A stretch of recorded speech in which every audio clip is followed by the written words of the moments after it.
Selamat datang kembali di Deep Dive Anda. Pernah nggak sih Anda kepikiran, kok rasanya nangkap koruptor aja kadang belum cukup gitu ya? Terus uang hasil korupsinya gimana? Nah, di tahun 2012 itu, ada loh pemikiran serius di Indonesia buat mengubah cara negara kita ngejar aset-aset haram ini. Kali ini kita bakal selami naskah akademik penting dari 2012. Isinya usulan RUU perampasan aset tindak pidana. Fokusnya nih, bukan cuma hukum orangnya, tapi juga memiskinkan kejahatannya itu sendiri. Iya, tepat sekali. Jadi, naskah itu nunjukin masalah yang cukup mendasar waktu itu. Hukum pidana kita kan kuatnya di menghukum badan, ya, penjara gitu. Tapi, ya itu, kurang gigit buat ambil balik hasil kejahatannya. Atau yang sering disebut proceeds of crime, uang haramnya lah. Termasuk juga sarana kejahatan, instruments of crime. Misalnya mobil mewah atau rumah yang dipakai buat kejahatan. Nah, aset-aset ini seringnya masih aman aja gitu.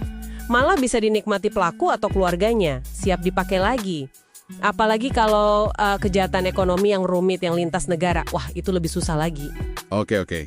Jadi misi kita di Deep Dive kali ini, kita mau coba bongkar kenapa sih RUU ini dulu dianggap perlu banget. Terus apa aja sih hambakan hukum yang ada waktu itu. Dan yang paling penting, terobosan utamanya apa? Termasuk ide yang cukup menarik ini. Merampas aset tanpa harus nunggu pelakunya divonis bersalah dulu. Mari kita bedah bareng-bareng ya. Jadi kalau boleh dirangkum, akar masalahnya itu apa persisnya? Naskah akademik ini bilang, penjara aja tuh sering nggak bikin jerat pelaku kejahatan kerah putih ya. Betul. Ya karena itu tadi, mereka bisa aja tetap hidup enak lah di dalam atau bahkan setelah bebas nanti. Hartanya aman soalnya. Ada contohnya disebut di naskah itu, kasus Hendy Bodoro. Dia terpidana korupsi, tapi belum bayar uang pengganti kerugian negara. Tapi keluarganya itu masih kuat secara finansial, masih punya banyak sumber daya gitu. Wah iya ya, berarti hukum yang ada waktu itu memang ada batasnya ya? Iya, ada beberapa keterbatasan yang cukup signifikan. Misalnya KUHP kita. Kitab Undang-Undang Hukum Acara Pidana ya. Nah, KUHP itu umumnya minta harus ada putusan bersalah dulu. Istilahnya conviction based, baru asetnya bisa dirampas negara. Ini jadi masalah besar kalau misalnya tersangkanya keburu meninggal, atau kabur ke luar negeri, atau ini juga sering, bukti pidananya nggak cukup kuat buat nuntut. Kasus Pak Soeharto dulu disebut sebagai contoh gimana hambatan kayak gini bisa muncul. Artinya ada celah yang lumayan besar ya di sistem kita waktu itu? Bisa dibilang begitu. Dan UU Tipikor kita, Undang-Undang Pemberantasan Tindak Pidana Korupsi, itu juga ada beberapa titik lemahnya. Contohnya nih, terpidana itu bisa milih mau bayar uang pengganti kerugian negara atau ya udah nambah hukuman kurungan aja. Kan jadi nggak balik uang negaranya. Atau perampasan aset itu cuma bisa ke terpidananya langsung. Padahal kan gampang banget aset itu di atas namakan orang lain, keluarga, temen, siapa aja lah. Belum lagi susahnya minta ampun buat melacak aset tracing itu. Apalagi kalau udah dilarikan ke luar negeri. Kasus Edi Tansil, kasus BLBI, itu contoh klasiknya. Susah banget nariknya kembali. Nah, di tengah kondisi yang agak buntu itu, muncullah solusi ini ya. Yang sebenarnya didorong juga oleh standar internasional, terutama Konvensi PBB Anti Korupsi, UNCAC. Indonesia kan sudah ratifikasi juga. Konsepnya itu perampasan aset tanpa pemidanaan, atau istilah kerennya Non-Conviction Based Asset Forfeiture, NCBA. Bisa dijelasin lebih simpel nggak ini maksudnya gimana? Oke, intinya gini. NCB itu semacam jalur hukum perdata, jadi bukan pidana ya, tapi perdata. Tujuannya buat ngejar aset yang digugat keras berasal dari tindak pidana. Bedanya signifikan nih, yang digugat atau dituntut itu bukan orangnya. Kalau gugat orang kan namanya in personam. Nah kalau NCB, yang digugat itu asetnya sendiri, namanya in rem. Jadi kayak negara bilang, rumah ini, mobil ini, atau rekening bank ini, kami duga ini hasil kejahatan, jadi kami mau ambil alih. Gitu kasarnya. Nah, enaknya proses ini bisa tetap jalan meskipun pelakunya nggak bisa diadili secara pidana. Ya karena alasan-alasan tadi, meninggal, kabur, atau lainnya. Oh, oke. Jadi gugatannya langsung ke asetnya ya? Ini berarti bisa jadi solusi buat kasus-kasus yang selama ini, gimana ya, macet gitu ya. Misal pelakunya udah kabur duluan, atau meninggal, atau mungkin punya kekebalan hukum, atau bahkan kalau kita nggak tahu pasti siapa pelakunya, tapi nemu aset yang mencurigakan banget. Bisa pakai cara ini? Tepat sekali, itu salah satu potensi besarnya.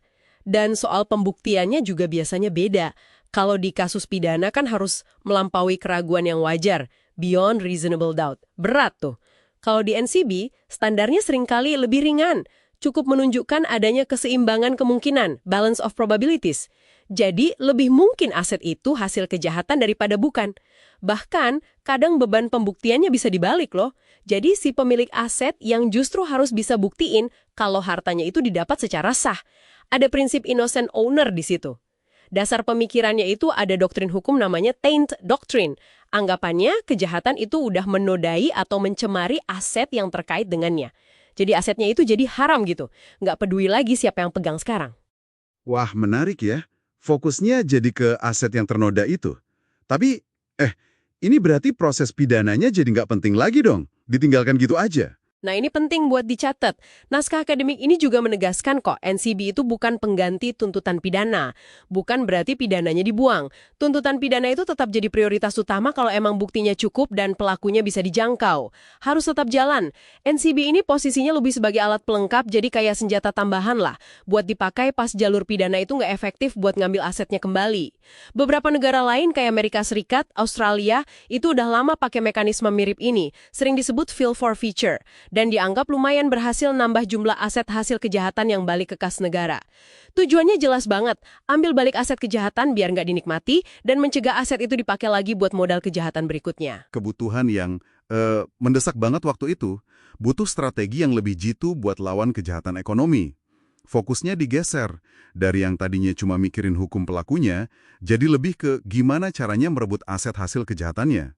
Konsep kunci kayak NCB Asset Forfeiture ini diadopsi dari praktik dan standar internasional, terutama UNCAC, buat nutupin kelemahan sistem hukum kita saat itu. Benar sekali. Nah, sebagai penutup mungkin ya, mari kita coba bawa pemikiran ini ke konteks Anda sekarang.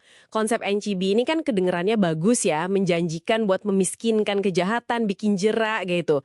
Tapi tentu muncul pertanyaan besar juga, gimana cara menerapkan ini di sistem hukum Indonesia yang punya karakternya sendiri. Kita kan campuran civil law ya, sambil kita juga harus tetap melindungi hak milik pribadi orang yang sah, kan dijamin juga di UUD 1945 kita. Gimana menyeimbangkannya? Dan lagi, gimana caranya memastikan mekanisme yang sekuat ini nggak disalahgunakan? Ini pertanyaan penting buat Anda renungkan mungkin. Menurut Anda nih, apa sih tantangan paling besar dan jaminan apa yang paling penting biar perampasan aset model begini bisa jalan adil dan efektif di Indonesia hari ini? Wah, itu pertanyaan reflektif yang bagus banget buat kita pikirkan bersama. Terima kasih banyak sudah menyimak Deep Dive kita kali ini. Sampai jumpa di penyelaman berikutnya.